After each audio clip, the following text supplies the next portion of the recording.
We are on record. You may proceed. Greetings. Greetings, good afternoon. It is now 1:05 on September 10th, 2024. We are conducting this hearing virtually via Zoom. We are here for a public hearing on abandonment, excuse me, abandonment petition AB 788 to consider an application received from Corey and Sandra Salzberg to abandon a portion of the public right-of-way abutting 6401 Broad Street in Bethesda, Maryland.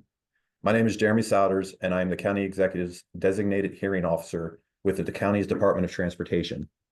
This right-of-way abandonment hearing is being conducted pursuant to 49-62F of the Montgomery County Code. My role in the abandonment process is to receive testimony concerning the abandonment request and then write a report and recommendation to the county executive concerning the applicant's petition for abandonment. In order to do this, I will consider statements made during this hearing and written comments received within the comment period. Comments will be accepted until September 17th, 2024 at 5 p.m., as well as documents submitted to Mr. Oberg to support or explain a petition on this abandonment case. My report and recommendation will then be forwarded to the county executive for consideration.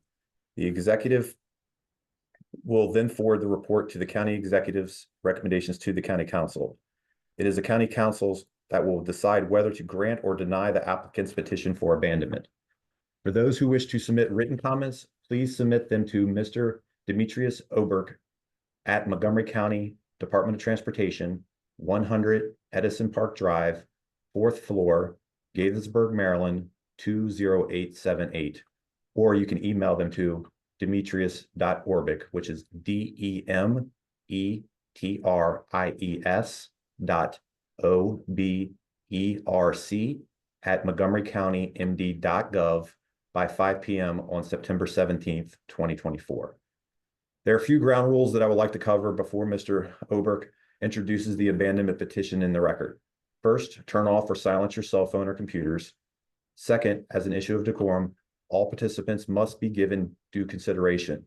Those seeking to offer comment following the close of the petition case for abandonment are asked to be mindful of the time and limit their comments to relevant matters.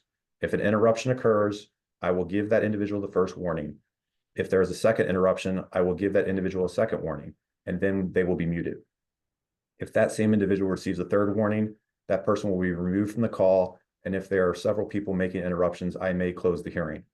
Following Mr. Oberg's introduction, the applicant will submit its case for why it believes the right-of-way should be abandoned. After the applicant has completed its case, those who have registered to speak will be afforded the opportunity to make relevant comments. Demetrius? Thank you, Mr. Souders. Good afternoon, everyone. My name is Demetrius Oberg. I am a real estate specialist with the Property Acquisition Section for Montgomery County Department of Transportation. My section is responsible for administering requests for the abandonment of public rights-of-way. As Mr. Souders noted earlier, this process is governed by County Code Article 49, Section 6. The County Code details the County Council's authority to abandon a public right-of-way if it finds that 1, the right-of-way is no longer needed for public use or anticipated future public use, or 2, the abandonment is necessary to protect the health, safety, and welfare of the residents near the right-of-way to be abandoned. The applicants, Corey and Sandra Salzberg, currently own the property located at 6401 Broad Street in Bethesda, Maryland. The abandonment area was dedicated to public use by plat of subdivision number 305 entitled Brookmont in 1925. The plat shows the Broad Street right-of-way contains a width of 120 feet. This right-of-way has since been split into a primary road and a parallel local road, both named Broad Street. County maintenance ends in front of 6405 Broad Street, and the paved road terminates at the northern property line of 6401 Broad Street. There is no residential access beyond the applicant's property. While the right-of-way was anticipated to be used for public vehicular use, the applicants, in their petition, explain it has never been used as a public road and instead functions as a driveway to the applicant's property. The applicant also notes that the right-of-way has not been constructed to meet public use standards and argues that the county has not maintained the subject portion of the Broad Street right-of-way. The applicant also explains in the petition that the right-of-way terminates with a steep forested ravine that cannot support a road. The proposed abandonment area consists of 4,500 square feet of the eastern portion of this right-of-way, 45 feet in width, as shown on the proposed abandonment plan, which I will later read into record as part of Exhibit B. The remaining 75 feet of right-of-way width contains the primary road, also named Broad Street, as well as a pedestrian sidewalk and green space between the two roads. The applicants assert in their petition that the public right-of-way has not and will not serve current or for future public use. As part of the administrative process, we have provided the requisite notices to other public agencies, the abutting property owner, and the public at large. During this process, we have collected a number of exhibits that I will now introduce into hearing. Okay.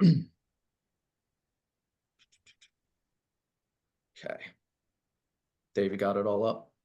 Exhibit A, pages 2 through 8, is the applicant's abandonment petition received to me February 26, 2024. Exhibit B, page 9, is the revised abandonment plat.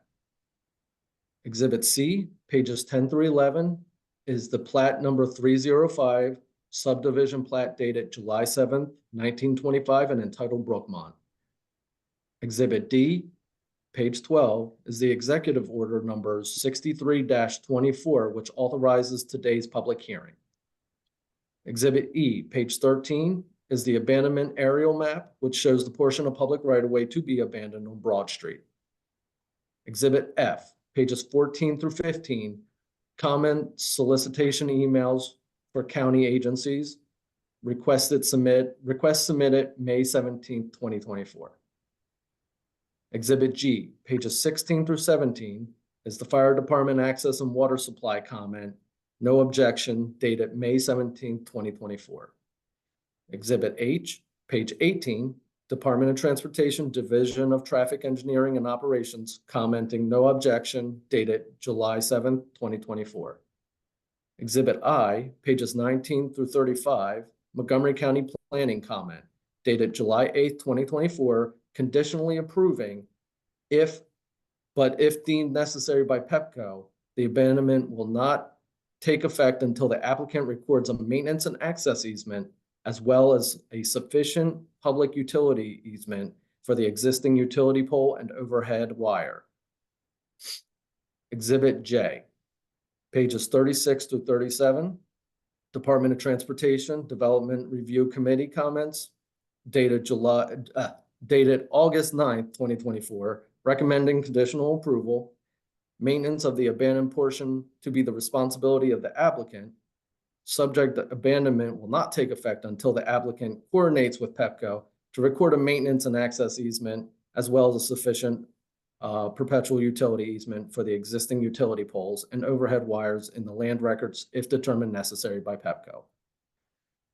Exhibit K, pages 38 through 43, comment solicitation emails for the public utility companies, request submitted May 17th, 2024. Exhibit L, pages 44 through 45, Washington Gas comment, dated June 17th, 2024, have no objection. Exhibit M, page 46, WSSC comment, dated June 18th, 2024, conditional approval. Permission is required from the city of Falls Church. Later determined utilities were owned by Fairfax Water, no longer Falls Church. And Exhibit N, pages 47 to 48, Fairfax Water, Falls Church no longer owning the facility, selling the facilities to Fairfax Water in 2014. Fairfax Water has no objection. Exhibit O, pages 49 through 51, PEPCO comment, dated July 31st, 2024.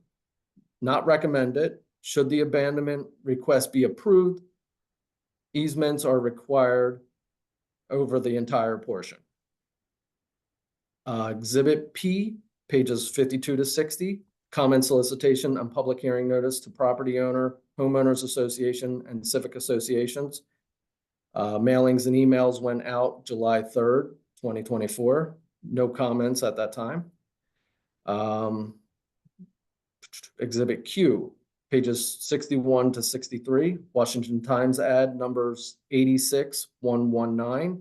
Advertisement was ran on August 23rd and August 30th, notifying the public. Exhibit R, pages 64 through 68, public hearing traffic sign installation. Request was submitted August 7th, 2024, and installed on August 22nd, yes. Exhibit S, pages 69 through 71, Go Montgomery advert. Ad was posted on August 26th.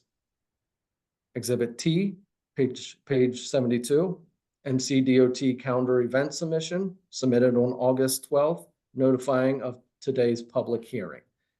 That is all of the exhibits. And I go ahead and give it over back to Mr. Sodders. Thank you, Mr. Obert. After reviewing the agency comments in the exhibits, it is unclear what type of easement Pepco is requiring and exactly where those easements would be placed within the abandoned area. I suggest DOT obtain clarification on the types of easements and their areas before I can complete my recommendations on the abandonment. We will now turn to the applicants who wish to present their case for abandonment. Mr. Salzberg, you can present. Great, thank you. Sorry, let me just find how to do the sharing. One moment.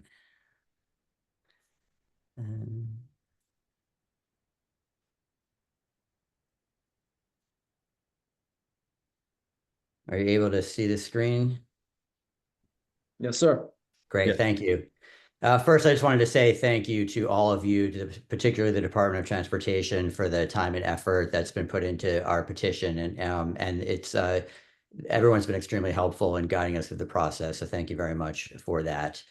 I won't be long. I just wanted to quickly walk through. I know many of you have seen this, but just to present our perspectives once again on the reasons why we believe the petition should be granted, and then end with a quick comment and discussion of the easement that Pepco is requesting. Just quickly, you can see here a photograph of what we're talking about here. It is the end of the terminal portion, as the record shows, about 4,500 square foot area. It includes a portion of what is effectively our driveway. Our driveway, as you can see, there's no road here.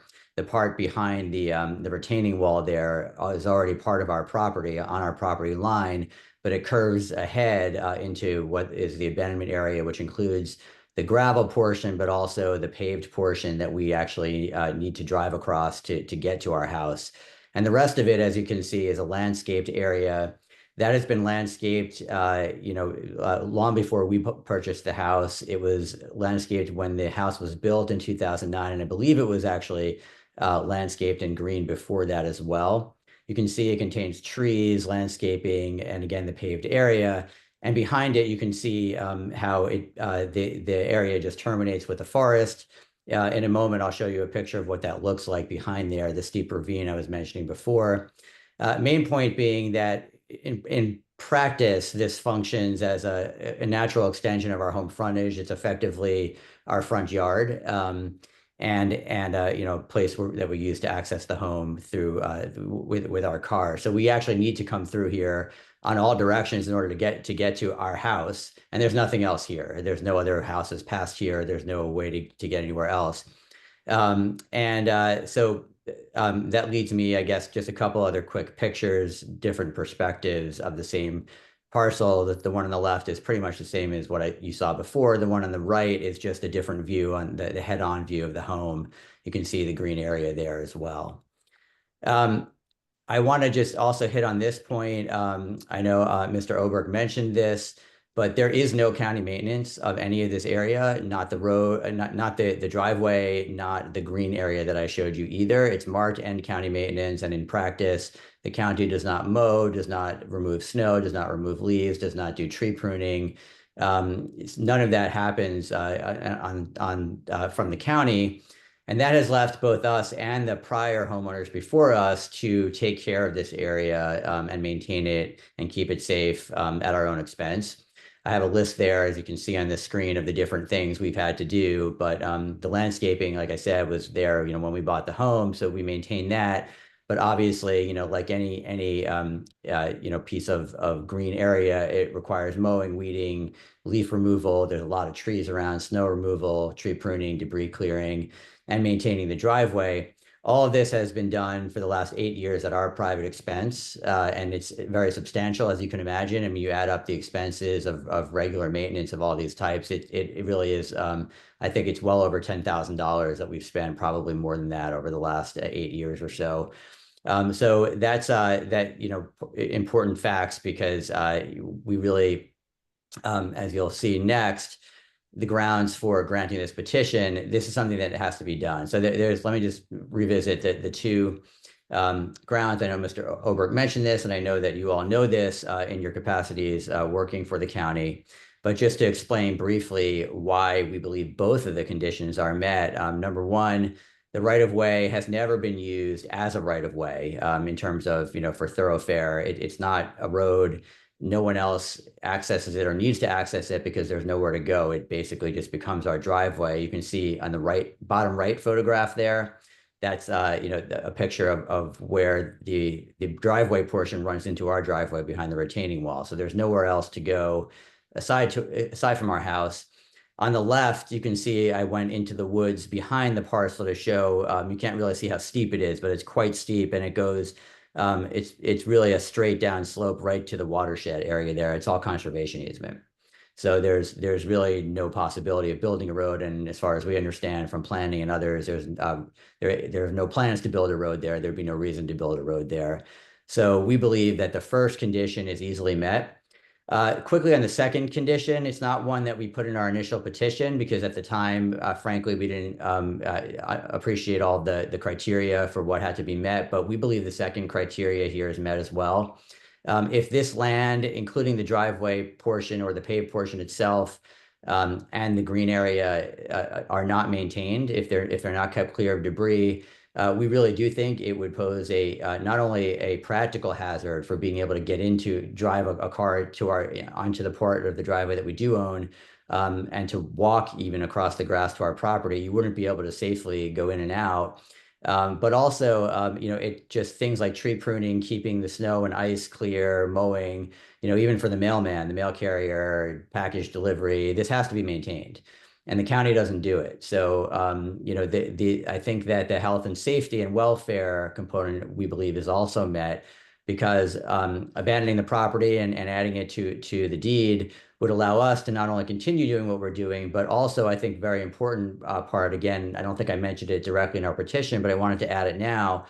Once we own this little part of the land, we'll be able to get our insurance, homeowners insurance, to cover it for liability purposes. Right now, if anyone were to slip or fall, or any other, a branch falling from a tree, that would all be the county's liability, because it's part of the right of way. So I think that's another reason why it's in the public interest to grant that for the health and safety and welfare portion. So I just have one more thing to cover. Demetrius, Mr. Oberg, to be formal, covered this a little bit, but one important point is the original survey showed, at the time that planning did its recommendation, and at the time that Pepco, I think, was chiming in, showed that there were multiple overhead wires on the abandoned portion, and there's actually not. We have now confirmed, you can see it in the photographs below, Pepco has now confirmed it, and so has Land Tech, that there's actually only one utility pole and one wire. That's it. It's a very small wire. You can see it in the bottom right picture. I mean, it's a very thin wire that's hardly noticeable on this one pole over the land. To be clear, on our view of an easement, we for certain, have no objection at all to making sure that that existing wire and the existing pole remain where they are. We understand, of course, that the utility runs there, and that it's required to power probably our home and the neighborhood. And we absolutely want to accommodate Pepco's ability to continue to maintain and access that existing wire and pole. At the same time, we share the view that it's really important to clarify with facts and not just, our understanding based on, I have to say, our prior interactions with Pepco, they've not been cooperative from the beginning. They've not been willing to explain what facilities they have. Frankly, the exhibits are the first time I've seen them state on the record and acknowledge that it's only one pole and one utility line. And we think that their request to have an easement to the entire abandonment area is unreasonable and unnecessary. As you can see, it's one wire and one pole that runs on the front side of the abandonment area. If this were limited to access and maintenance, then that number one, we don't see why they would need such a broad segment for the easement. A standard easement, we believe, is 10 feet. That's what is actually, you can see on the existing property. There's already a general public utility easement on our currently owned property for 10 feet. That is a standard size as we understand it. So why they would, think they need 4,500 square feet of easement doesn't make any sense. And there's no precedent that I'm aware of for that. And I have looked into that.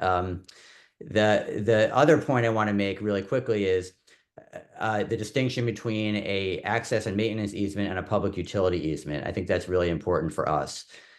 We are absolutely, as I said, amenable to an access and maintenance easement to make sure Pepco can continue maintaining the current, limited facilities that it has. Our problem with a standard general public utility easement is that if you look at the general terms of a public utility easement, it not only allows for access and maintenance of what's there, it basically gives a perpetual right to all utilities to build and construct whatever they want on the area. That makes perfect sense when you're constructing a new road or when you're granting, the area that is envisioned to be where the utilities run. In this situation, it doesn't make sense. There's no need for Pepco to have the right to build new things all over the abandonment area. And we would submit that if they had such broad rights, even though we understand, realistically, they would probably never exercise those rights. Our concern is that it would actually defeat the entire purpose of the abandonment petition, because again, the grounds here are that this area needs to be kept safe. It needs to be kept clear of debris. We need to be able to maintain it and keep it clear so that we can access the property and that others can access the property and that it can be safely maintained. Right now, our understanding is that if Pepco wanted to build, let's say, a transformer or some other facility right in the middle of the green there, they would have to go to the county and they would have to actually, submit a petition for that. There'd be a public hearing and they'd have to justify why they need it and why they can't put it somewhere else. If we were to give an unrestricted general public utility easement, our concern is that, it would then just be that right would then exist for Pepco to do whatever it wants without, the county being involved anymore because it would be private land. And our only option, I think, at that point would be to go to court over it.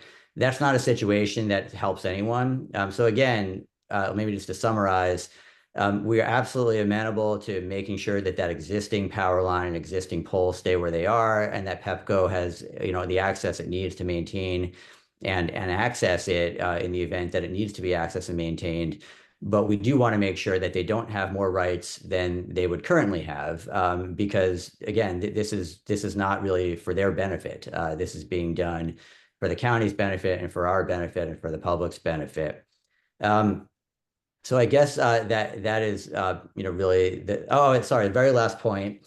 We have previously offered, but so far Pepco has not been really very cooperative and willing to talk to us, to also consider moving the proposed boundary. You see on the right side of the survey there, we're more than happy to move that proposed boundary. Land Tech recommended putting it there because it happens to line up exactly with the section 35 and 36 line. So it would be kind of an even partition. But if it would help the situation and reduce the need for an easement to move it over a few feet to keep that pole entirely out of the abandonment area, we'd be more than happy to do that. And if we did that, the only thing that would be left is that small overhead wire going over the land. There'd be no reason, unless it fell, probably to access that. We'd again be willing to give the maintenance and access, to that. But if it helps Pepco, we're also willing to move, like I said, the line over slightly.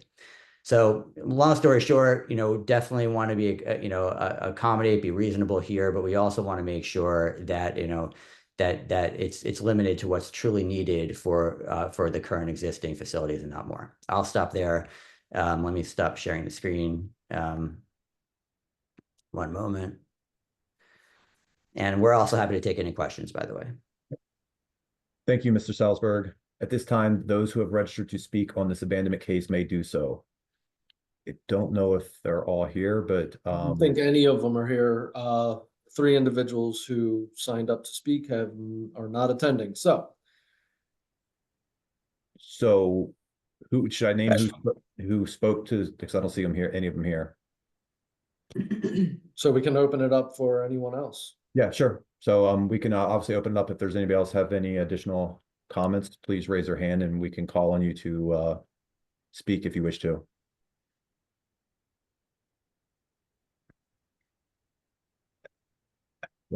See any? I don't see any comments. Nope, I think that's it. All right. Now that we've, go ahead, Rob. Yeah, now I have a question. So I didn't know if you're taking questions in the comments phase here. Just to Sure. clarify something. Sure. Go So ahead. just on that last slide that you had open, Mr. Salzberg, if you could reopen it, does that say overhead wire? Yeah, just give me a moment to grab that again. I'll show you the slide.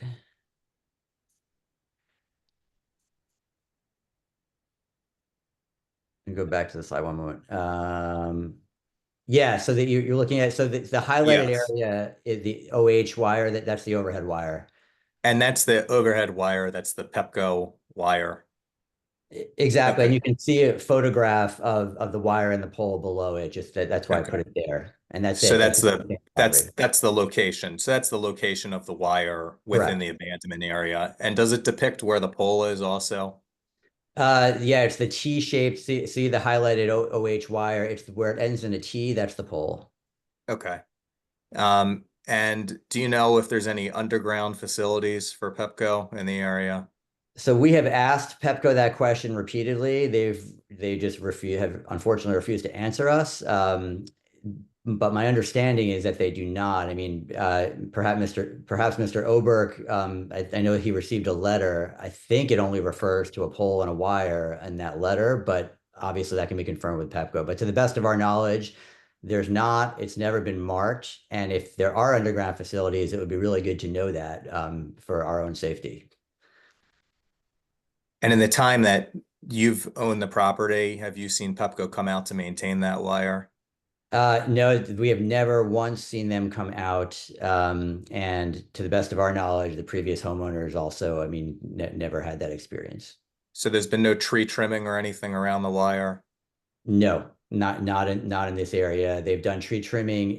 You can see on the survey at the top, there's an overhead wire. The main electrical wires run outside the abandonment area on what we call the green in Brookmont.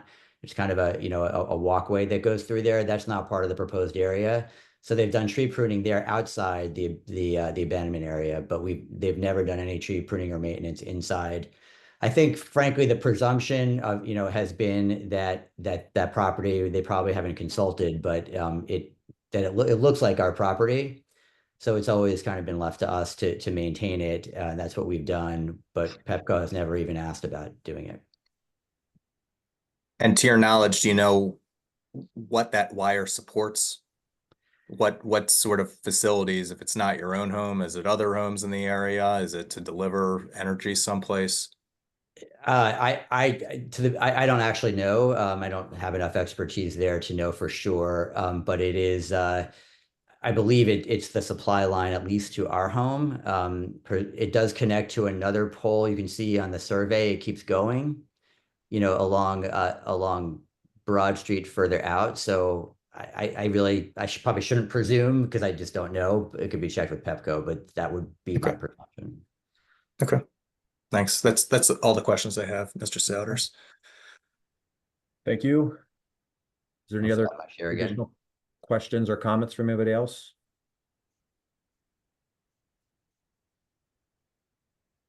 I don't see any.